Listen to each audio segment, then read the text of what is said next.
അപ്പോൾ നമുക്ക് മീൻ മുളകിട്ടത് തയ്യാറാക്കാൻ തുടങ്ങാം. അതിന് ആദ്യമായിട്ട് മിക്സിയുടെ ജാറെടുത്ത് അതിലേക്ക് 2 table spoon Kashmiri red chilli powder ഇട്ട് കൊടുക്കുക. 1/2 ടേബിൾ സ്പൂൺ മഞ്ഞൾപ്പൊടി ഇട്ട് കൊടുക്കുക. 1/2 ടേബിൾ സ്പൂൺ കുരുമുളക് പൊടി, 1 പിഞ്ച് ഉലുവ, 2-3 ചുവന്നുള്ളി സ്ലൈസ് ചെയ്ത് അരിഞ്ഞത്. പിന്നെ ഇത് അരച്ചെടുക്കാൻ ആവശ്യമായ കുറച്ച് വെള്ളം ഒഴിച്ച് നല്ല സ്മൂത്ത് പേസ്റ്റ് ആക്കി അരച്ചെടുക്കുക.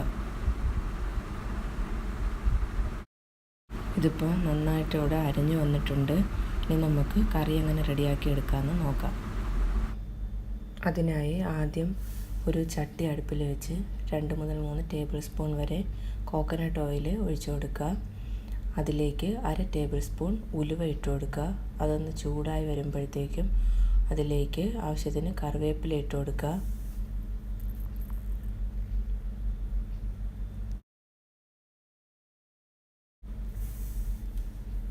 ഒരു പിടി ചുവന്നുള്ളി അരിഞ്ഞതിട്ട് കൊടുക്കുക.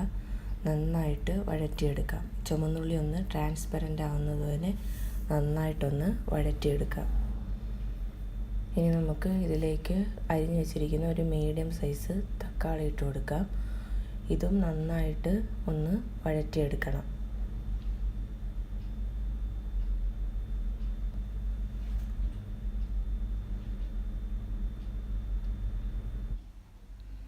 ഇപ്പോൾ ഉള്ളിയും തക്കാളിയൊക്കെ നന്നായിട്ടൊന്ന് വഴണ്ട് വന്നിട്ടുണ്ട്. ഇനി നമുക്കിതിലേക്ക് അരച്ച് വെച്ചിരിക്കുന്ന മസാലപ്പൊടിയുടെ മിക്സ് ഒഴിച്ചു കൊടുക്കാം.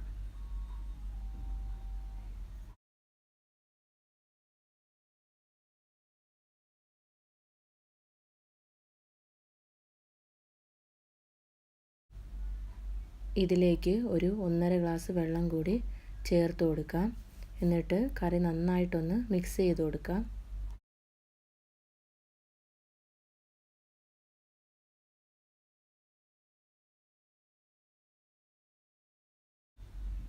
കറിക്ക് ആവശ്യത്തിനുള്ള ഉപ്പ് ചേർത്ത് കൊടുക്കുക. കറിക്ക് ആവശ്യത്തിനുള്ള പുളി ചേർത്ത് കൊടുക്കാം. ഞാനിവിടെ 2 കഷ്ണം കുടംപുളിയാണ് ചേർത്തിരിക്കുന്നത്. അത് നിങ്ങളുടെ കറിക്ക് ഡിപ്പെൻഡായിട്ട് എത്ര വേണമെന്ന് വെച്ചാൽ അത് ചേർക്കുക. മീൻ മുളകിട്ട് വയ്ക്കുമ്പം എപ്പോഴും കുടംപുളി ചേർക്കുന്നതായിരിക്കും നല്ല രുചി ഉണ്ടാകുന്നത്. ഞാനിവിടെ ഒരു പച്ചമുളക് സ്ലൈസ് ചെയ്തിട്ട് കൊടുക്കുന്നുണ്ട്. അത് നിങ്ങളുടെ എരിവിനനുസരിച്ച് കൂട്ടുകയോ കുറയ്ക്കുകയോ ചെയ്യാം.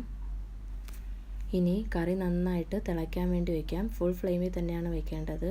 അപ്പോൾ കറി നന്നായിട്ട് തിളച്ച് കഴിയുമ്പോൾ നമുക്കതിലേക്ക് മീനിൻ്റെ കഷ്ണങ്ങൾ ഇട്ട് കൊടുക്കാം. ഇപ്പോൾ കറി നന്നായിട്ട് തിളച്ച് വന്നിട്ടുണ്ട്. ഇനി നമുക്കിതിലേക്ക് മീനിൻ്റെ കഷ്ണങ്ങൾ ഇട്ട് കൊടുക്കാം.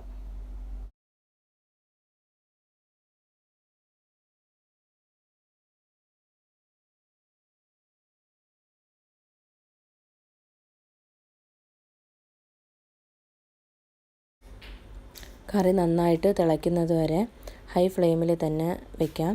കറി നന്നായിട്ട് തിളച്ച് കഴിയുമ്പോൾ അടപ്പടച്ച് മീഡിയം ഫ്ലെയിമിൽ വെച്ച് കൊടുക്കാം.